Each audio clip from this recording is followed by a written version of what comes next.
Hi. G and I are in downtown Toronto. And we don't have a tripod.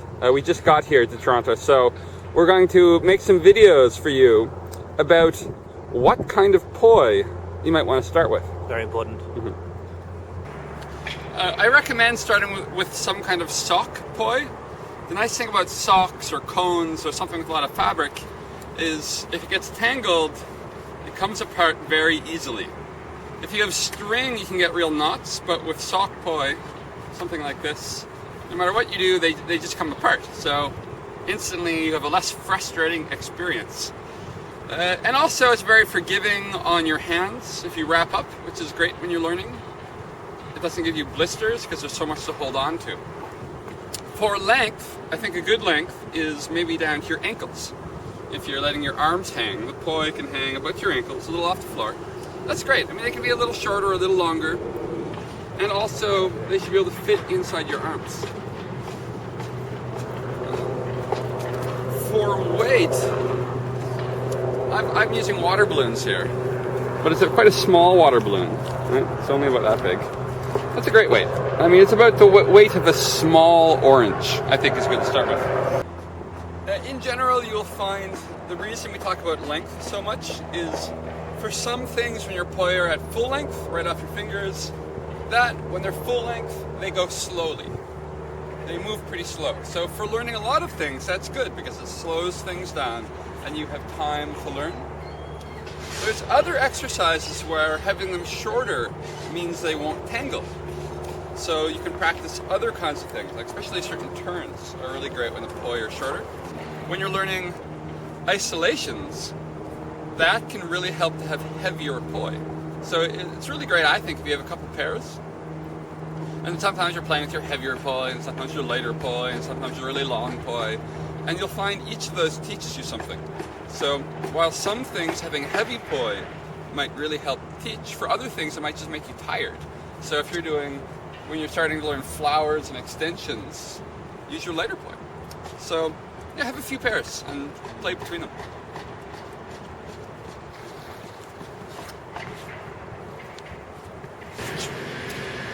So let's talk about why I happen to like single loop handles and how to use them. To do this, we brought you to the inside of this large ball. Single loop, you can hold it in some ways that are really casual. For instance, you dangle it off your ring finger, and then you just grab it as if you would hold a key. And that gives you a nice grip where you've got a lot of control because you're using your thumb and your forefinger to spin. Another way to hold it is you put it off, say, your peace fingers, with your hand facing down, and then you just go like this, and it's coming out your knuckles much the way you would use double loop handles. And that's also a nice, easy way to get started. Now, often when I'm really getting into spinning, and the music's getting really good, what I'll do, I'll put it between these fingers. And the easy way to remember this is say palm down. If you want it coming off your palm, you grip it between your fingers, so there it is coming off your knuckles, and you loop it over, and then you've got it on your palm. This is great because from this position you can spin on your palm, which is good because when you're reached out, you don't have to be like twisting your hand around, which is on your palm. Or if you changed over here, you can easily pass it through your fingers, always in practice. And then it's on your knuckles. So you can be on your palm, on your knuckles, on your palm, on your knuckles, or in your fingers. But the other thing that I've been liking a lot lately is coming back to having it off the knuckles.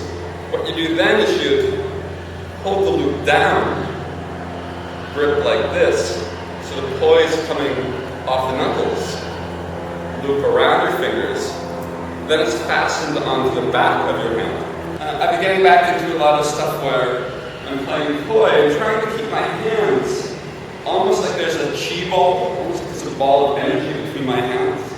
So what I find is that as I change the grip, each different grip shows me something different about what I can do with the poi, how I can relate to them. So I've gone for this sort of ball wrapped up in knot combination for my handle.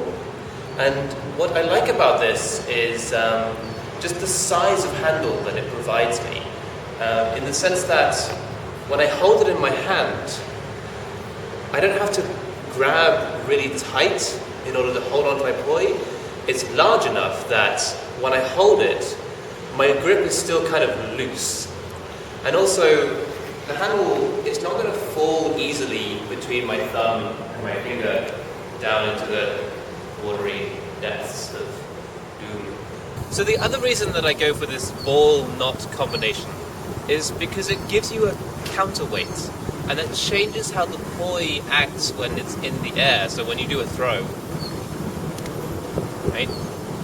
The counterweight allows the poi to rotate around itself in the air, which allows for a lot more throw variations. Mostly I'm holding it with it coming out of my thumb and finger in this V here, right? And then it can't fall through, like I said. But usually I also end up pinching it like this with the key grip that Nick's talked about on several occasions. So I go for that key grip mostly, except if I'm doing something like spiral wrap, then I won't hold onto it with my thumb and finger. I'll let the poi cord fall to that V, and then I'll wrap.